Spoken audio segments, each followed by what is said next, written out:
Balita sa TV Patrol Northern Mindanao. 5 gikan sa ABS-CBN News Center sa Cagayan de Oro. Kini ang TV Patrol Northern Mindanao. Maayong hapon, Marso 13, tuig 2015. Kalmado ang pagpaygayan sa National Day of Protest sa mga magtutudlo sa Cagayan de Oro. Tanang tunghaan sa tibok nasod ni paygayan sa protesta aron ipanawagan nga patasan ang ilang sulan. Nagapatrol Joey Yekek.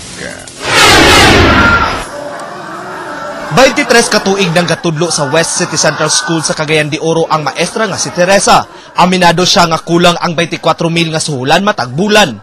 Busa suportado niya karon ang panawagan sa Alliance of Concerned Teachers nga inkrisan ang suhulan sa mga magtutudlo.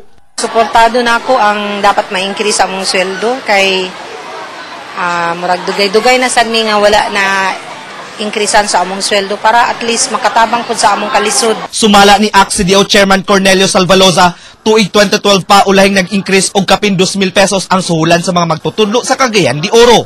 Bisag wala mi nag-wear og black pero nagsuporta mi sa panawagan sa salary increase nga gibuhat karon sa Manila nga mga teachers.